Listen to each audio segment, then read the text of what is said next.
words. All right. Countdown in 3, 2, 1. Welcome to the Balls Not Court podcast. Cortez Paul is here. Kevin Carter over Skype. And also joining us today is the editor-in-chief of the Hardwood Nation, Mr. C.L. Anthony. First of all, sir, welcome back to the podcast. It's been quite a long time, but it's good to hear your voice. How's it going for you today, Mr. Anthony? Life is good, my man. Life is always good, brother. Hey, good Who to hear. let him back on? No one ran this by me at all whatsoever. I didn't get past the CEO of the Balls Not Court podcast. But yeah, Mr. Carter, he reached out to me, man. Yes, I am the CEO, the executive vice president of talent operations. Oh, damn. And I did not sign off for this. No, I'm just kidding. Look, you've been watching Bruce Pritchard too much. Look here. We're just happy to have you back on our anniversary edition. This is the anniversary? Yes. Yeah. What? 4 years? This is either 3 or 4 year anniversary. Well, It's 4. I was on the first one, so now I'm on this one. That's good. Okay. No, Yeah. you wasn't on the first one. You wasn't on the first one. Stop trying to make yourself bigger than you are. You was not on the first one. Second one though. Yeah, you was on the second one. Oh, And my bad. yeah, this is when I was in Boston and we recorded it, and then you had messaged, hey man, I want to hop on. Like, yeah, come on. Oh, okay. But yeah, it is 4 years. That's why the first one was better than the second one. Oh, no, I'm just... Look, as a Heat fan, Kevin, I expect more love from you, considering that even though the Magic have won 4 straight games, our record is still better than theirs. So, just saying. Don't get me started on the Heat. Not today. Don't get me started. No, I promised myself. Look, Hey, don't y'all got the Mavs tonight? I need y'all to lose tonight, man. Yeah, we got the Mavs tonight. Yeah, we got the Mavs. I wouldn't say anything, so I'm breathing. Hey, I'm not gonna double dribble or Man, look. Oh, or you're not gonna hold down. You're not gonna hold down your player, right? Like DeMarcus Cousins did y'all that one game. He hold down Josh Richardson. I'm not gonna do none of that kind of stuff. Yep, I'm gonna let it breathe. Let it breathe. Okay. Let it breathe. All right. Well, speaking of that, I'm not going to get all dislocated like Klay Thompson's finger was last night. All right. So speaking of now a lot of things went down on the trade deadline or before it. It ended on last week, Thursday, and a lot of moves happened, man. I'm just naming a few here. You got the 76ers and the Clippers.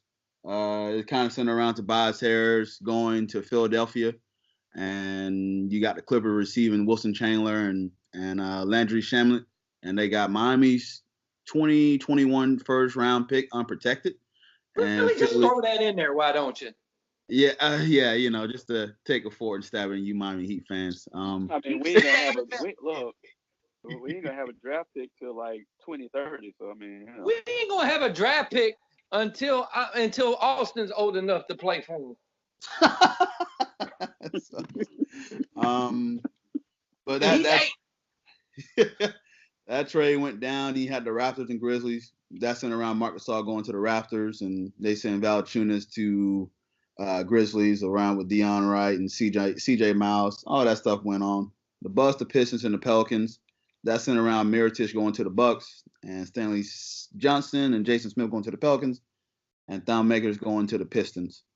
The Bulls and the Wizards, they was very saying they were going to trade Otto Porter. I guess they changed their mind and sent him to the Bulls. And the Wizards received Bobby Porter and Jabari Parker, whose homecoming to Chicago was very short. Then the Magic and 76ers pull off with Markelle Fultz going to the Magic for Jonathan Simmons, and OKC 2020 first round is top 20 protected, and some second round Cavs pick that probably being up 31st because the Cavs are terrible right now. And all this talk about Anthony Davis, who was going to get traded, he stays put after the trade request. Then I know CL reminded me of the Kristaps Porzingis trade going to the Dallas Mavericks for Dennis Smith Jr. Tim Hardaway is also part of that trade, and DeAndre Jordan went to the Knicks. So a lot of moves that went down around this trade deadline. But I want to talk to you two guys about this whole Pelicans-Lakers thing that's going on, and what do you think of the moves going on right now between the Pelicans and Lakers in locker rooms? Because last night they both had some horrible losses. I know the Lakers lost to the Hawks, and then the Pelicans got beat by 30 by the Magic. So what y'all think's going on as far as like Anthony Davis head? And I'll let you take this first, CL. I mean, I'm really trying to make this a short podcast because I can go on this all day. It was really a cluster on both sides. I do understand that the Pelicans were upset and didn't want to do a deal with the Lakers, but at the same time, if a player doesn't want to be there, you shouldn't have them there. Now, their plan backfired to shut him down for the rest of the season because the NBA was going to fine them $100,000 per game if they sat a healthy player. But he doesn't need to be playing right now, as evident by his performance last night. I mean, 3 points, 1 for 9 shooting is ridiculous. Yeah. And he even said himself, it seemed like the team didn't want to be there. Well, no shit, they don't want to play with you anymore. So, Kevin, your thoughts on this whole Anthony Davis fiasco? Yeah, it's a big, gigantic cluster. I'm not going to say it, but it was just, you said it right. It's a fiasco. Like you asking the Lakers to send everybody 4 banners, 2 statues, James Worthy's goggles, Kurt Rambis's glasses. You was asking them to send everything over to you. It's just to get Anthony Davis over there with LeBron, who now is pouting because he didn't get his new play toy. And now the team is looking at LeBron going, well, you wanted to get rid of all of us. The Pacer fans were right. You wanted to trade everybody. And it was that whole thing was just a big, gigantic cluster. And it was a bad look on the Pelicans' part, bad look on the Lakers' part. It was just a bad look all around. And it screwed up both teams now because no one wants to play.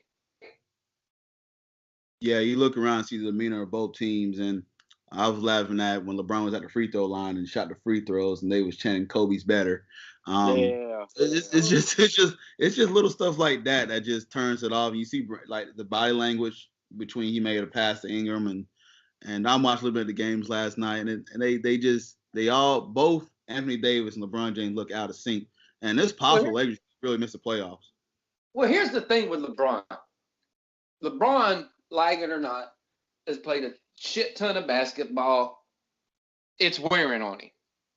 Yeah. And now, when things don't go your way and stuff you want don't happen, you can see it in his body language and you could tell it on his face that stuff is starting to wear on him. And this was his decision to go out west, go and play where he wanted to go and play, make it a family decision or whatever. But you can see now, this is where it's going to start wearing on him. The older he gets, if people don't want to go to where he's at, if people don't want to be able to facilitate him anymore, then this is what's going to happen. LeBron's going to be like, well, shit, what am I supposed to do with all these people after it gets out that I want them all gone? But you can just see it on him, man. It's going to start wearing on him. He finally missed some games, not because he had to have time management, because he was actually hurt.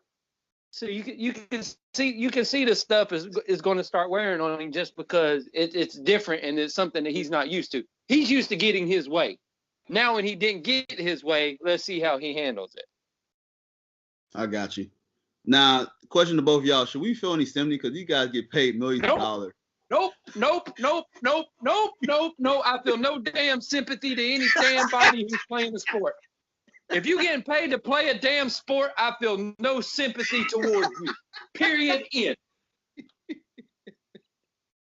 Hey, valid point. CL, you want to add to that? I'm sure you agree with that. No sympathy at all for me. But I just want to say this one thing. We all forgot that when LeBron got there, he wasn't supposed to do what he's doing now. LeBron was supposed to get there and take a step back and let these young kids grow. Remember that? And everyone prayed.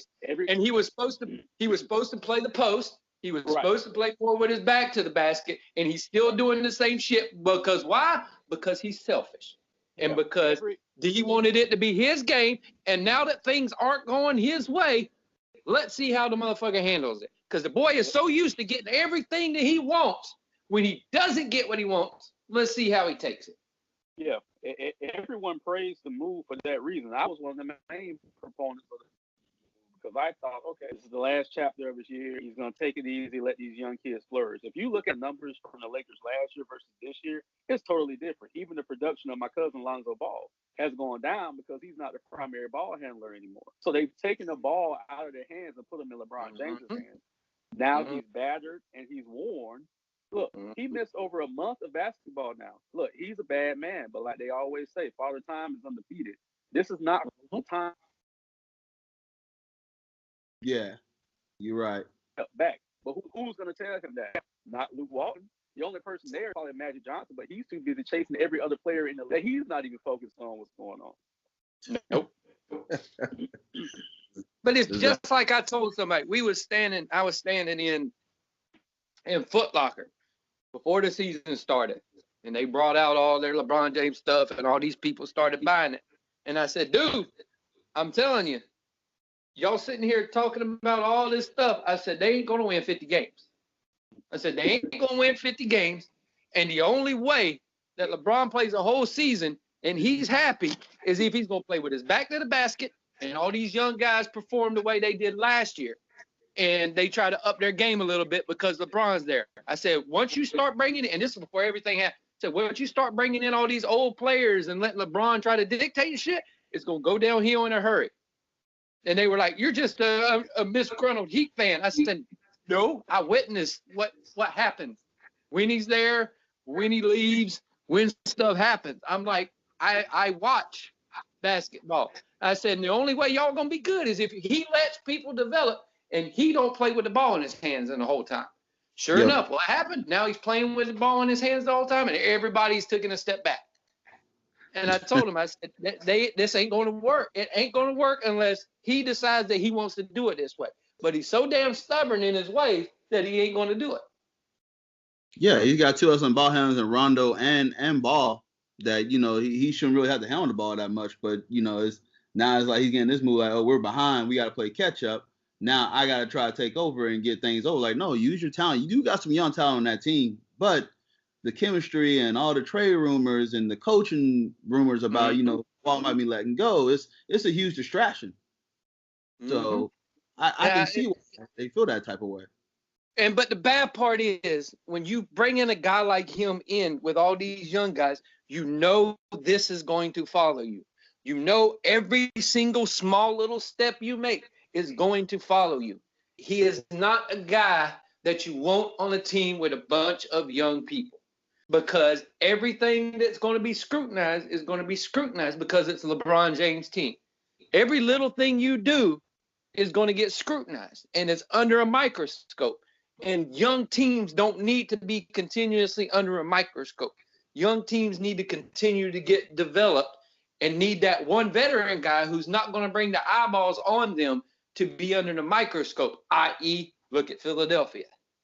Their young guys aren't under a microscope and they're playing well, but they still have that veteran leadership that they got on their team that they can still perform well and their young guys can still succeed. Yeah, you're right. So, with the Pelicans, are they doing the right thing? We're on a better offer. I know there have been rumors about an offer with Boston centered around Jason Tatum. CL, your thoughts on that? With them waiting on a better offer? Look, outside of draft picks, you're not going to get a better offer than what the Lakers offered, only because of Kyle Kuzma was involved in that trade. But I understand their reluctance of not sending him there.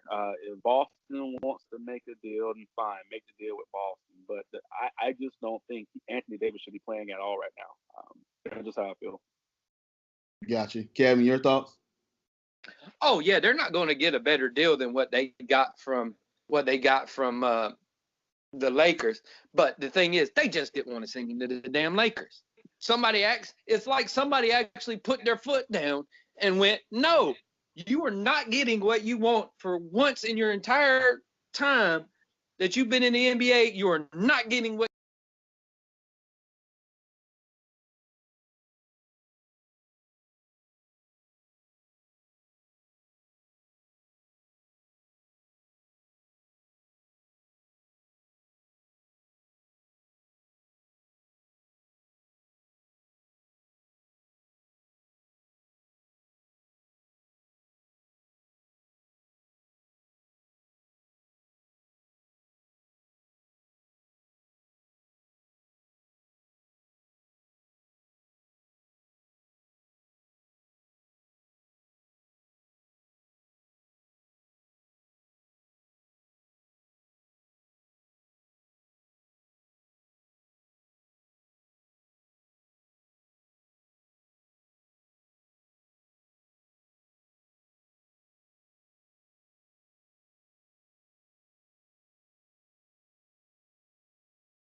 my man. Got Kyle Kuzma. That's my man. That's a good pick. Yeah, he's a sleeper. So, returning champ, 3-point contest. You got Devin Booker, who's the returning champ. Stephen Curry, Danny Green, Joe Harris, Buddy Hield, Damian Lillard, Chris Middleton, Dirk Nowitzki, and Kemba Walker. I'm taking Dirk if they give him them extra 15 seconds.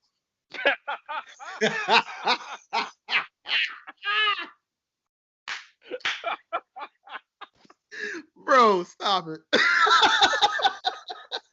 Look, that release so slow right now. You heard what he said. He was like, I'm trying to get him to give me an extra 15 seconds so I can get that last rack off. Dude, Dirk doesn't run anymore. He like slides across the court. It's hilarious. He does what I do, man. He strolls. He's like, I'll be there in a minute. He's like, I'm there in a minute. I got it. Who you got, CL? I want to see who you got. I got Devin Booker, and then a dark horse is Buddy Hield.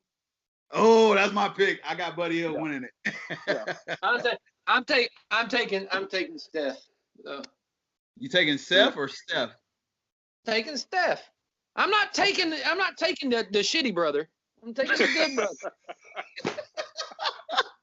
Watch he surprise you. I'm not taking the shitty. I'm not. I take everybody with the last name Curry. There it is. I got both. See, I'm with you because there's something about Hill. He's been having a spectacular season shooting the ball deep this year. Trust me, I know. He lit us up the other night. Trust me. Yeah, he's very good. Buddy can shoot, man. What's his name's Buddy? Who the hell? You always gotta go with a guy named Buddy. So I don't know what movie it come from. I remember, hey buddy, buddy, hey buddy, buddy. I know that was probably that didn't go anywhere. All right, AT&T dunk contest. There it is. AT&T dunk contest. Sprite not sponsoring this year. Okay. Yeah, because they realized it's too little, too late. Yeah, this is where I go to sleep at. I'm sorry, I started snoring. I'm sorry. Yeah, this is where I turn on the AAF football game. You got Miles Bridges, John Collins. Who? Yeah, I know there's a lot of who's, a lot of everywhere. Wait. Who he play for? Miles Bridges plays for the Hornets. Who? John Collins. Yeah, I got him. Yeah, played for the Hawks. Yeah. Hamadou Diallo played for the Thunder. Who? And returning champion Dennis Smith Jr. Oh, I know that guy. Yeah. Look, he's doing good in New York right now. He's doing good. Yeah. He used to shoot threes all the time. Oh no, Smith. So to the both of y'all don't care about this contest. No. Freaking it. How did you guess? I can say. Are y'all want to pick anybody or no? Y'all don't care. No, I'm not picking anybody. I picked the guy who dunks the ball the best to win. Look, I'm going to pick the kid out of Atlanta. That's what I'm going with. I'm going with Miles Bridges. Have y'all seen something? I'm going with the only person I knew their name. Dennis Smith Jr. Exactly. CL and Kevin, Google Miles Bridges or look at YouTube his dunk highlights. I'm telling you, that kid's nasty. I've been over a lot of Miles Bridges. I live in Jacksonville. There's a lot of miles on the bridges. A lot of miles on the bridges. Oh yeah. Well, Miles Bridges, my pick. All right, Kevin, explain your game. We're at 48 minutes, and I know CL's got a. What game you want us to do? I know you want us to do something before we get off the show. Okay, what we're gonna do is I heard this the other day, and it's the face of the college franchise, whether will be football and basketball. I'll probably be the only one doing football since I'm the only one that pays attention to it enough. But I name a college, and the guy that you think represents would be the face that you put on the college. So we'll start it off. We'll go by one that we all should know. We'll go with Florida first. Florida as far as football? Yeah. I'm going to go with Tim Tebow for football. Basketball. only one I can really think of right now is probably Well, it could be player, coach, anything. The guy you would put as the face of that said sport. So we're just only picking one, not for each sport. So if it's just Florida, I'm just doing. Yeah. I'm doing Tim Tebow for Florida. Oh, okay. You can do basketball too. So who would your football guy would be Tim, and your basketball guy would be who? Joakim Noah. Okay. CL? I would go with, for basketball, Mike Miller, and then for football, old ball coach. Nice. Mike Miller's a good pick. See, for mine, this is simple. It's Steve Spurrier and Billy Donovan. Nice. It's Steve Spurrier and Billy, because without Billy, there'd be no Florida basketball. Yeah. Really, if you look at it. Okay, let's go with Kentucky. Kentucky. Y'all can get into any time thinking. Kentucky basketball. There's so many. I don't know nobody in football, so basketball would be the only way we go. Ain't no football in there. No football in there. No, I'll go with just from what I saw growing up. I'll just go with Calipari. Okay. Kevin, you?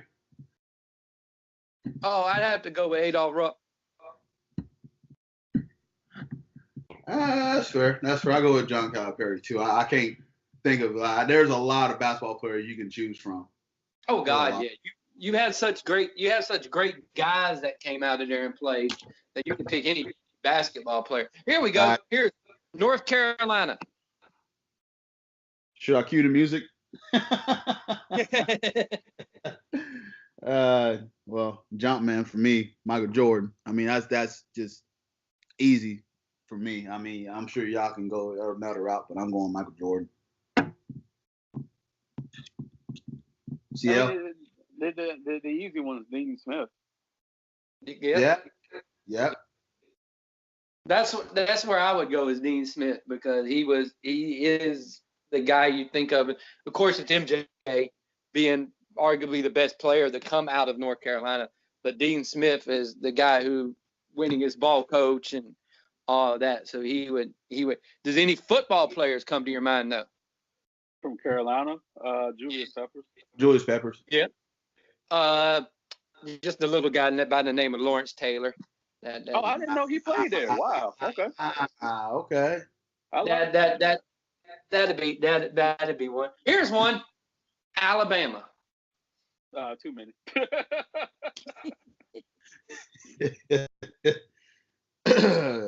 Yeah, definitely too many. Yeah, but many, yeah. I mean, I know they got a coaching tree go down to the two of, the legend that they got there. So I'm gonna go with Bear Bryant, because was pretty much legend back there. So Nick Saban's carrying that continue that legacy, but I'm gonna go with Bear Bryant.